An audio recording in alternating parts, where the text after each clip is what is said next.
Namaskar friends, this is NJ, your host on this channel. In this video, we will have our discussion on the concept of Pitra Dosha.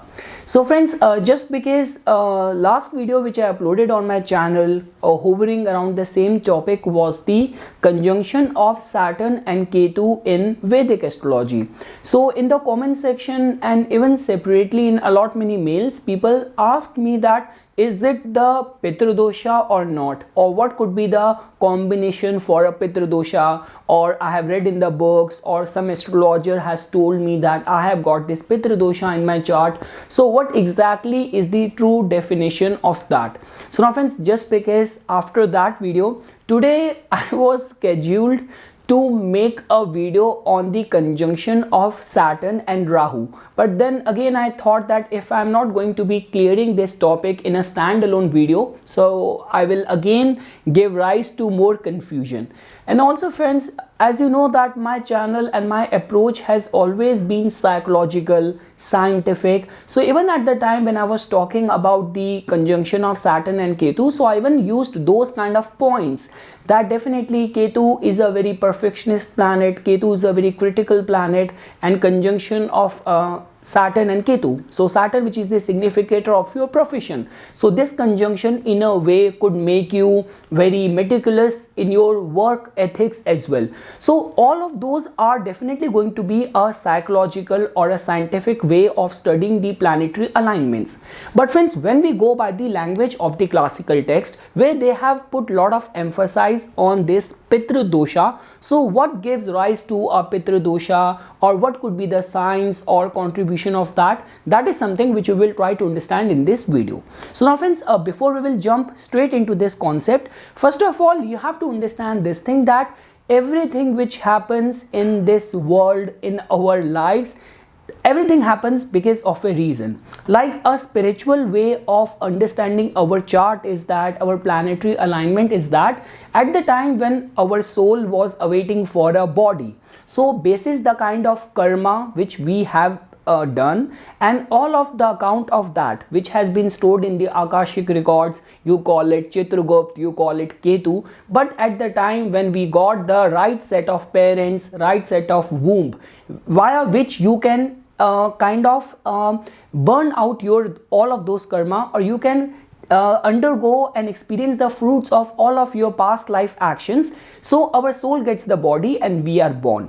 But friends, the beauty over here is that everything which happens in universe always happens in a very perfect way. You will not find any kind of a shortcoming in the way universe function.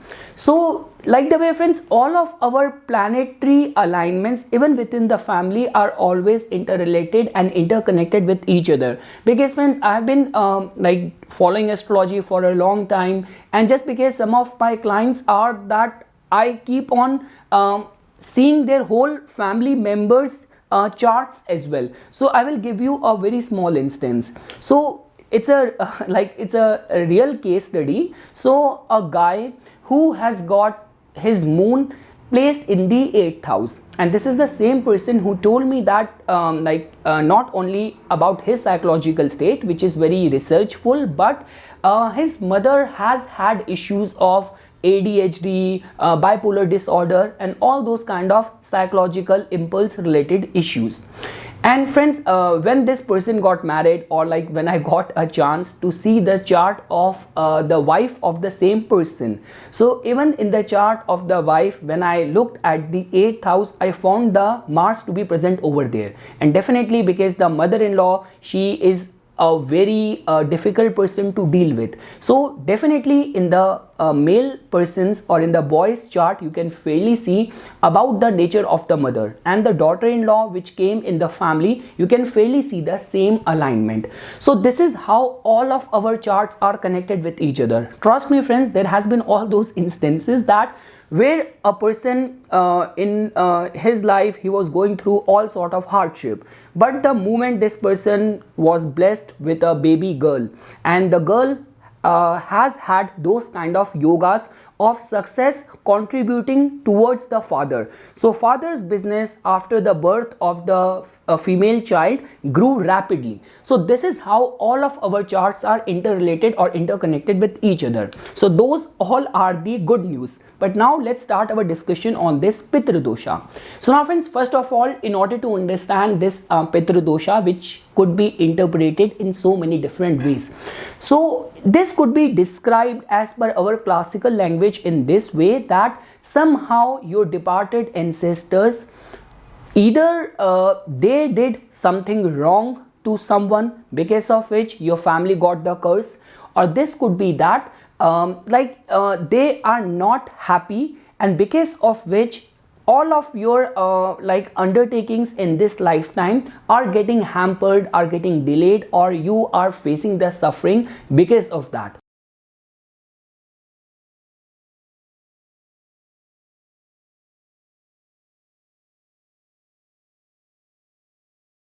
So now friends, in the chart, first of all, what all are the alignments which give rise to this Pitra Dosha? So you have to primarily look at the condition of sun and moon, the original luminaries. Sun, which is the significator of your soul, and moon, which in a way is the significator of your subconsciousness. Now this is the kind of participating planets which you have to give utmost attention.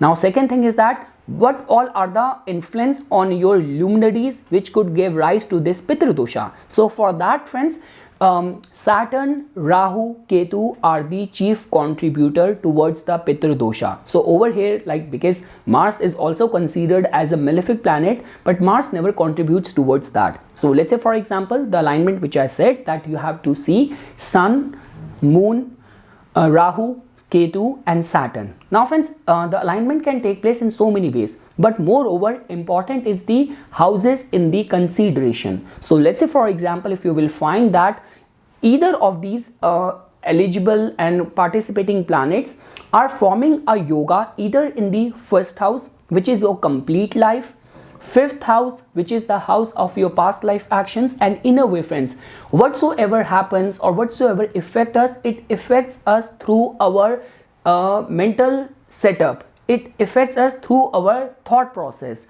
and also our past life actions and all of that, our buddhi.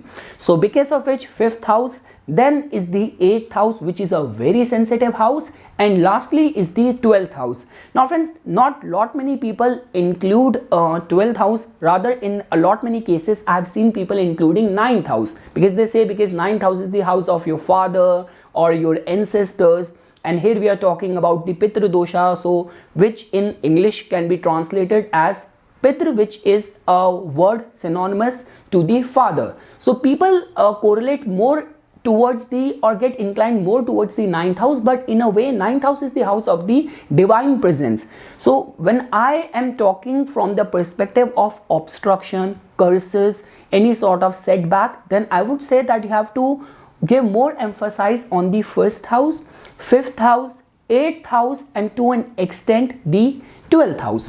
Now friends, in which kind of alignment you will find this Pitra Dosha eligibility is getting fulfilled? So that's very simple. If you will find that moon is conjunct with Saturn with the influence coming in from either Rahu or Ketu, then this gave rise to a very strong Pitra Dosha. So let's say for example, your moon is conjunct with Saturn, and it is also conjunct with Ketu. And if you will see, the moon nakshatra is of Rahu. So in a way, all of these planets are becoming very influential on your moon. So because of which this will definitely give rise to the Pitra Dosha. And if you will find this yoga to be getting formed in the first house, fifth house, 8th house or 12th house, then definitely some sort of effect of Pitra Dosha will definitely get experienced in the life. Now friends, when we talk about that, what could be the effect or influence of this Pitra Dosha? So friends, definitely here we are talking about that your departed ancestors, first of all, let's try to understand or break it down in different parts. So like the way when I first mentioned this yoga, I said that there could be some misdeed or some gruesome action which might have been committed in your ancestry. So now this could be that some of your grandfather or great great grandfather, they actually tortured someone, or they actually usurped someone's property, and that person who got deceived, this person committed suicide, or this person put a curse or something like that. So these are the kind of alignments because of which not only the current family which is accused or which is responsible for that, but also friends, there are further generations as well which has to face the heat of that. And friends, when we talk about astrology, astrology is a science of observation. Like, trust me, if you will sit and talk with atheists and non-believers, somehow you get more points to have stronger faith in your belief. So like, I will give you one small instance. So I was just having this discussion with one of my friend, and he's not a very strong believer of astrology. So he just said this thing, that I was just praising that our ancient sages were so enlightened that without having telescope and everything, all those advanced apps which we have now, they had the exact knowledge of all the planetary alignments. Then he said this thing that, years back, there were no light pollution, and the whole time you do not have a television set or something to do. So even you can see Milky Way so clearly from so many places. So then I said this thing, okay, it's not only about that you can see the planets with your naked eye, but important is that you were in that deep meditative state, that you were able to decode and understand the effect of that. It's not only about locating the planets in the sky. The main magic or mystical aspect is understanding the influence of those astral bodies in our human lives, so for which we have to contribute and give credit to our ancient sages. So friends, like the way I was telling it to you about that, when we talk about, because this being a science of observation, so in which way you can correlate or understand that the Pitra Dosha is actually influencing someone's life in a negative way. So friends, definitely, like if you will find that there are certain concerns of back-to-back accidents or unnatural death in the family, or the cases of the, see, when we talk about autism, so I do not attach that with Pitra Dosha, but in certain cases it has been seen that in the same family ties, you will see that without any legitimate reason, within the same family trees, there are multiple cases which are getting affected because of that. So that could also be contributed towards it. Now again friends, like the way I said that when we are talking about a stand-alone fire incident, that cannot be contributed to Pitra Dosha. But on and off, if the same thing is happening in the same family, and a lot of the family members are back to back getting victimized because of this incident, then you can say that Pitra Dosha, if that yoga is there in the chart of the family members and these kind of instances are happening, so then we can conclude that definitely the negative effect of Pitra Dosha is affecting the well-being of the family. That's one thing. Second thing is that friends, definitely there could be those instances that all those natural events of the family which are not taking place in time. So for example, you are not being able to get settled down in your family business, or you are not able to get married till at a late age, and that too when you are very much willing to settle down. So you are not able to get married, or there has been those cases in the houses where people have this Pitra Dosha, that there have been like 3 or 4 siblings and none of them has got married.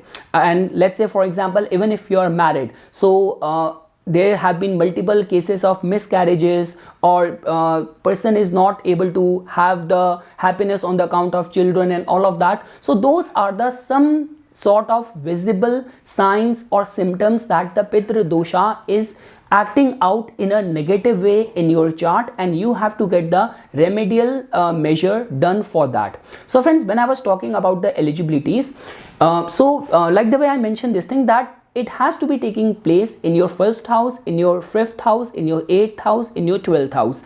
Moon or sun has to be getting affected because of the influence of Saturn, Rahu and Ketu. And trust me, the effect of this dosha is going to get more intensified if you will find that apart from that, the native was born at the time of the new moon, or native is born with a alignment of the Kal Sarp yoga in the chart, and if specifically this yoga is taking place in your 8th house, then in a way it becomes very sensitive. Now friends, the very simple definition to decode or understand this yoga is that if Pitra Dosha is going to be taking place in the 1st house, then definitely it is going to have a say in the major undertakings of your life, where we can talk about no explanation for the delays in the family, major important events of the life, some sort of unnatural deaths in the family. So this could contribute towards that as well. If it is taking place in your 5th house, then definitely the major concerns are going to be hovering around the children. So either the family is not able to conceive a child, or even when you have the happiness on the account of children, but children are not taking well care of you, or the cases of multiple cases of autism in the family, so that can also be contributed to the effect of this yoga taking place in your 5th house. And friends, when we talk about the 8th house or the 12th house, these are the very sensitive house. Then in those kind of cases, we always say this thing that friends, you have to not only protect yourself from this yoga, but also you have to guard your energies as well, because in a way Pitra Dosha does not only make your like subconsciousness susceptible or vulnerable towards the curse of your ancestors, but also it also makes you kind of vulnerable on the account of some negative energies in your environment as well. So like the way friends, you must have heard all those things that you go to certain places, you find yourself being drained of your energy, or the moment you are going to be sharing your secrets with someone, you're going to share your good news with someone, immediately someone's evil eye is gonna create obstruction in all of your good tasks and work. So then in those kind of circumstances, friends, self-protection and guarding your energies become more and more important. And friends, also there are certain nakshatras as well which are in a way more prone towards it. So like generally what has been mentioned in the classical text is that Sadbhisha is not considered as a very good nakshatra for that, because first of all it is the nakshatra of Rahu. So the power of illusion is very strong over here. And friends, that is the only reason we say this thing, that if you are born with a gift, it acts as a double-edged sword if you do not know how to utilize that energy. So trust me, when we talk about anything to do in the domain of research, in the domain of healing, in the domain of gaining that meditative spiritual powers, so Sadbhisha has got a league of its own. Out of all the nakshatras, Sadbhisha constitutes with majority of the number of stars within it. So what could act as a blessing for this nakshatra can also become a attached curse to it as well. So let's say for example, if the yoga which I just explained, that you are a Cancer rising person, and in your case your ascendant lord moon is placed in the like 8th house, and it is placed in the Aquarius in the Sadbhisha nakshatra, and it is conjunct with Saturn over there as well, it is conjunct with Rahu or Ketu there as well, then definitely it is going to be giving rise to a very intense form of this Pitra Dosha, regarding which as per our Hindu rituals there are certain remedies which I will explain at the end of this video, which you have to consider opting for. Now friends, definitely when we talk about like there are certain yogas which have been mentioned in the classical text as well, but I always say this thing, that whatsoever you have to believe in, you have to opt for, or you have to like do anything pertaining to that yoga, you have to apply that as per the Desh Kal Patra, the country, the period and the era we are living in. Like the way for example there has been so many doshas and the curses which have been mentioned in our classical text, which somehow hovers around the killing of the snakes. Now I will be very honest with you, I am by myself a very strong Lord Shiva devotee, I am a vegetarian, everything is fine, but see, I am good friends with people from Vietnam. I was just talking to this lady at work.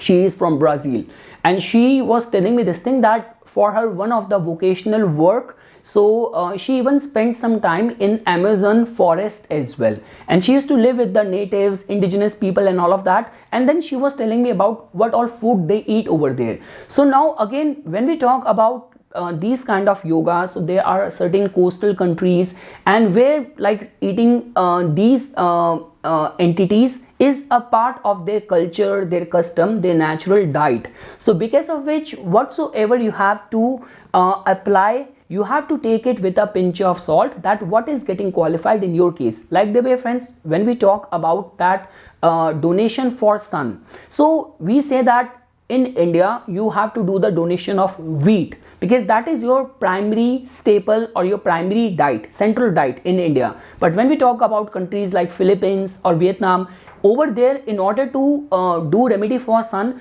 because in your country, in your culture, wheat is not the main entity, it's the rice. So you might have to donate the rice. So why this, you're not only fixing up your sun but also your moon as well. So this is how we have to update and upgrade all these remedies, all these yogas, that what exactly is getting qualified in your case. So friends, lastly, I just want to summarize it in this way, because we already had our discussion on the conjunction of Saturn and like Ketu. The next video is going to be on, very soon, is going to be on the conjunction of Saturn and Rahu. So just because many times I refrain from using these heavy terminologies, that there is going to be heavy accident, there is going to be some very major curse which can affect you. So just because I thought that there has to be a standalone video where I am just going to be explaining you these kind of alignments, that definitely, friends, if you have your sun or moon in the grasp, in the grip of Saturn, Rahu, Ketu, and that too in these volatile houses, so that in itself has got some encrypted attached meaning to it. So if, let's say for example, if it is not affecting you, then it's fine. But let's say for example, all the central areas of your life are getting affected because of that, then you have to do something. You have to opt for certain remedy, because in those kind of cases and alignments, you will not be able to find the reason for that, the root cause of that with rational mind. You have to take refuge in mysticism, in spirituality, in devotion, that why all these unexplained things are happening in your life, and these kind of Pitra Dosha could be attached to one of the reason responsible for it. Now friends, when we talk about the remedial aspect for that, so definitely over here I'm only going to be explaining you the kind of ritualistic measures which has been explained in our Sanatana Dharma, in our Vedic scriptures. So definitely friends, for any of these kind of appeasements towards our ancestors, there is a certain days of the year as per our Hindu lunar calendar known as the Pitra Paksh, which generally comes as per the after the full moon of the lunar month of Bhadrapad, and when the Ashwin month starts. So those initial days are the days where we all, the Hindus all across the world, we do the, like there could be a Tripandi Shraddh or Narayan Bali Puja, and there are certain rituals which you have to do in order to appease the kind of affliction which you have received because of the actions, deeds of your ancestors. And many times friends, what happens is that, see, it's not only the that your ancestors are not happy from you, or like for example they have done something wrong, so because of that the curse which is getting passed from one generation to another. But many times it has been also seen that what happens is that if you are a standalone person within your whole family who is very religious, who is very ritualistic, so many times what happens is that it's not only in your living world, but even your departed ancestors also going to have high expectations and hopes from you, that they definitely expect that because of you and your good deeds, the whole name of the family tribe is getting uplifted. So because of their high expectations and you carrying this kind of sensitive yoga in your chart, so somehow the wires of your subconsciousness tend to remain attached with your ancestors where they can influence you. So friends, when we talk about the remedies, so I already explained that the Tripandi Shraddh and the Narayan Bali Puja, which we generally do in the Pitra Paksh as per our Hindu lunar calendar. And friends, I always say this thing, any dosha which involves sun, moon, Rahu, Ketu, Saturn, there couldn't be any better remedy than the worship of Lord Shiva. Like the way we say that Bhavi Meti Sakhi Tripurari, it's the Lord Shiva only who is capable of changing the course of your return destiny. So seeking refuge in Lord Shiva, specifically if you are going through these kind of instances, can be one of the good remedy. Third thing is that, friends, even the Vastu of your home plays a very pivotal role. See, friends, when we talk about astrology, astrology is the knowledge and science of understanding the planetary vibration, influence of the planetary vibration in your life. Same way, the space where you live in, the space also is carrying some sort of energy. So specifically in those cases where you have those kind of doshas in your chart, in your family chart, because if one member is going to have that kind of yoga, trust me, one or another family member or the next generation or the previous generation definitely is going to have answer for that. So because of which giving attention towards the any sort of Vastu dosha becomes also very important, that you have to keep the northeast corner very light and heavy item on the south, or kitchen or the work of barbecue, all of that in the southeast. So all those are the classical Vastu principles which you have to also follow. And friends, one more thing which I want to say over here is that, because sometimes people also ask this thing that, okay, if like a person A has got two sons, so if there is a concept or there is some authentic truth in this Pitra Dosha, so then they should be affecting both the brothers. Why it's only affecting one person? So friends, over here your own immunity also comes into picture. See friends, you are born with a certain planetary alignment and yoga in your chart, and ever since you have taken birth, there is definitely going to be that your free will only operate within the boundaries of your predestiny. But over and above that, the thought process you have, the actions you indulge in, so that also plays a very pivotal role. And most importantly, friends, all these kind of yogas only enter our life, our subconsciousness, through the stability or instability of the moon in our chart. So let's say, for example, if out of this family tie or this family tree, if person X has got two sons and the family has got this Pitra Dosha, but person A, who is unaffected because of any of this effect of the Pitra Dosha, so maybe this person is very religious, this person is very like forgiving, very helpful, very religious, and moreover the person might have, you might have this yoga, but the house in which this yoga is getting formed, the lord of that house is in a strengthened state, Jupiter is in a strengthened state, Jupiter is aspecting this Pitra Dosha house. And over and above that, friends, like the way when we say that your lifestyle choices as well, at the end of the day, we only get controlled or influenced by the energies of another person when our own aura is going to be weak. And you can only give strength to your aura via giving more strength to your moon. So we say that drinking lots of water, always keeping yourself hydrated, and keeping a fast on the full moon. Like, although for these kind of alignments you have to keep a fast on the new moon, because the Amavasya fast is more dedicated towards the Pitris, and full moon is for our own spiritual mental health well-being. But this is how, friends, you have to give strength to your moon, to your psychological state, so that you can tackle or you can handle any of the effect of these yogas. So definitely, friends, this was just a standalone video, because when I talk on any sort of conjunction, I focus more on the scientific or psychological side of those conjunctions rather than getting into the mystical side of it. So in this standalone video, now there could be this reason that today moon is transiting in the Scorpio in my 8th house, so I was very much inclined towards making a video on this topic. And you know, this is how the Sadbhisha people are, very much attuned with the cosmos. So yes, friends, and we will continue our series, and if you have still any doubts pertaining to this Pitra Dosha, so I will look forward to your participation or your views in the comment section of this video. So friends, for further more updates and notifications on the divine science of Vedic astrology, please subscribe to my YouTube channel and like my Facebook page. Dhanyavad.